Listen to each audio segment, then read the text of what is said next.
Olá, minha saudação a você nesse momento dessa manhã que inicia a nossa jornada de trabalho, de atividades dessa semana. Eu quero que Deus te abençoe muito e oro para que isso aconteça. Que bom que a gente está conectado e agora a gente pode parar um pouquinho e meditar na palavra de Deus.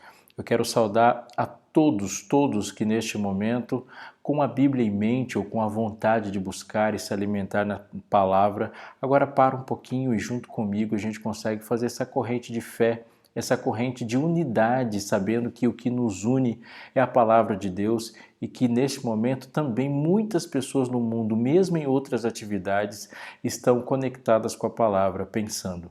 Nesses últimos 2000 anos de história, desde que Jesus veio ao mundo e no final de semana o mundo parou um pouco para pensar um pouco mais sobre o sacrifício de Cristo e suas pegadas na terra, muitas pessoas nos seus recantos, onde quer que eles estejam, eles já enfrentaram muitos problemas. A gente está agora vivendo no momento de enfrentar mais um deles. Mas o que deu força para muitos povos, muitas nações, muitas famílias, muitas pessoas, sozinhos ou não, muitas igrejas, muitas comunidades, nesses 2000 anos de história de sucesso do Evangelho foi a palavra de Deus. E aqui estamos. Talvez esse momento seja minimizado pela repetição, mas ele deve na sua mente sempre ser valorizado, sabendo que ter uma Bíblia em mãos, uma Bíblia em mente e podermos, mesmo nessa circunstância à distância, meditar um pouco na palavra de Deus é extraordinário. Temos liberdade para isso e temos a certeza que nesse momento o Espírito Santo nos assiste. Eu quero orar com você, orar por você neste momento e no momento final desse momento de culto, de meditação.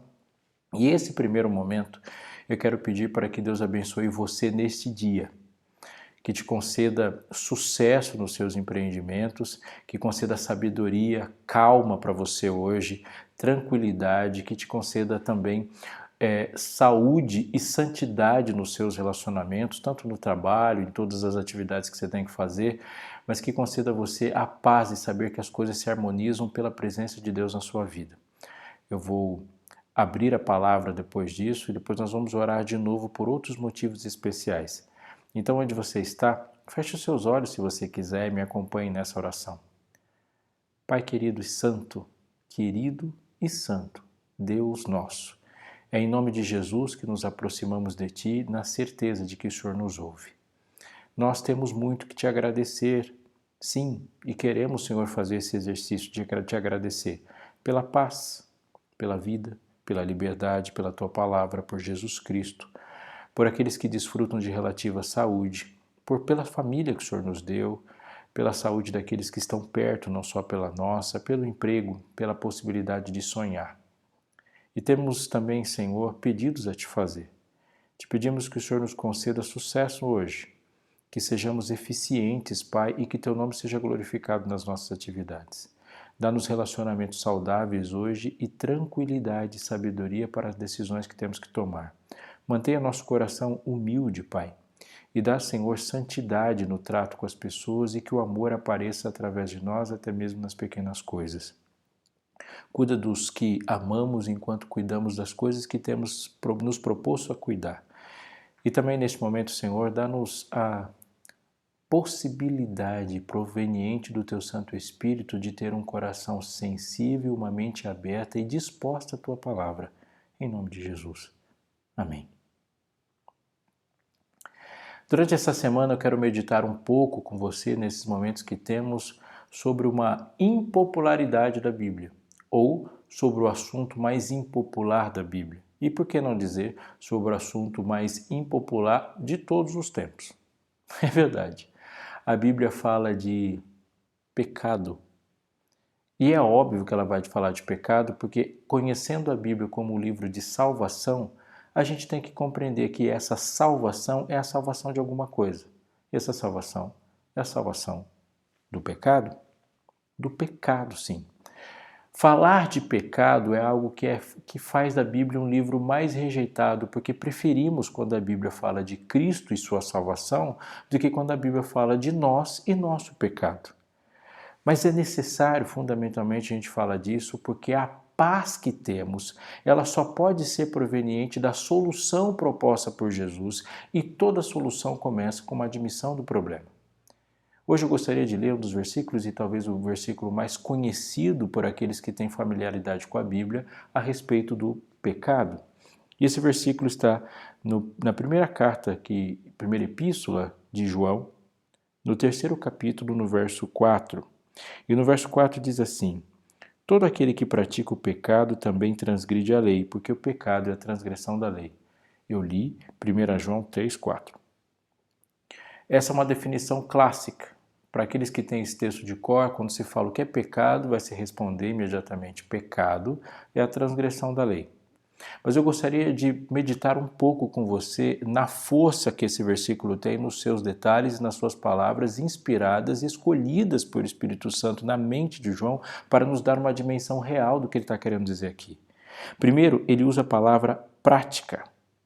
Todo aquele que pratica o pecado. Essa mesma palavra nessa epístola vai dizer que todo aquele que é nascido de Deus não vive na prática do pecado. Quando ele usa essa expressão prática e nas suas epístolas, ele está dando para a gente uma compreensão de que a palavra, essa expressão prática do pecado, ele está relacionada não aos lapsos somente pecaminosos da vida, sabe? Aquilo que nos surpreendeu quando o pecado nos assalta, é aquela palavra que saiu sem pensar, pecaminosa, é aquele arroubo, aquele assalto mesmo de fato, um sequestro relâmpago do pecado que acontece na carreira cristã. São as quedas, são os momentos de pecado dos quais a gente tem consciência dos pecados que cometeu e que nos lembram o tempo todo que somos imperfeitos. Não é só isso.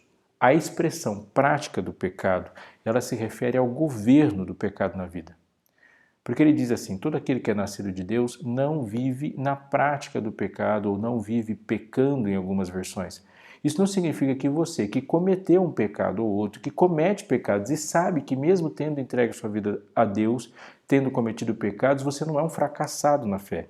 Mas ele diz de fato do governo. O governo do pecado é uma mente que se organiza e colocando a vida sob a tutela do pecado. É a pessoa que sai e planeja a sua vida tendo o pecado como base. A sua profissão, a sua forma de viver, a sua forma de tratar, a organização da sua vida, da sua família, dos seus sonhos, dos seus projetos, o pecado está em tudo. Assim, porque o mundo está organizado dessa forma, orgulhosamente no pecado. Ele diz assim que todo aquele que pratica o pecado também transgride a lei, e a segunda palavra em destaque é essa aqui. Antes de dizer que o pecado é transgressão da lei, ele vai usar uma palavra que divide o verso em dois. E o verso é a prática do pecado e a transgressão da lei. Entre a prática do pecado e a transgressão da lei, João fala direto a nós. Todo aquele que pratica o pecado também transgride a lei, dando um ar de consequência, causa e efeito. A causa, a prática do pecado. O efeito, a transgressão da lei. Vamos compreender melhor isso. Ele está dizendo que há algo que eu e você, como pecadores, como pecadores, devemos cuidar, porque ele é a fonte do pecado, é o local onde a gente tropeça. É de fato o problema. Todo aquele que pratica o pecado também transgride a lei. Vamos fazer algumas perguntas para a Bíblia para tentar chegar a essa conclusão que para a gente é importante hoje. Jesus, perguntando-lhe para Jesus: Jesus, o que é a lei? Jesus vai responder: a lei é amar a Deus sobre todas as coisas e ao próximo como a ti mesmo. Tá. Então eu pergunto para João: João, o que é transgressão da lei ou o que é pecado? Ele diz, então, pecado, como eu vou repetir agora, é transgressão da lei. Se Jesus define a lei como amar, a guarda da lei como amar, a transgressão da lei é não amar. Jesus, então, resume para mim o que o Senhor está querendo dizer com isso. Então Jesus resume: se me amais, guardareis os meus mandamentos. Enquanto Jesus diz: se me amais, consequência é guardar os mandamentos, numa relação de causa-consequência, o amor leva à guarda dos mandamentos. João diz o contrário: o não amar leva à quebra de mandamentos. Nesse sentido, podemos entender, isso nos dá muita paz e eu gostaria de compartilhar isso com você para que você tenha paz no dia de hoje. Jamais seremos bem-sucedidos na nossa luta contra o pecado se focarmos em guardar a lei. Por favor, continue. Existe maturidade para isso. Esse texto exige maturidade. Eu vou repetir. Jamais conseguiremos vencer a luta contra o pecado com as nossas forças morais as nossas energias e disposição em guardar a lei. Mas a guarda da lei é resultado de um posicionamento que o coração tem em relação ao relacionamento com Cristo.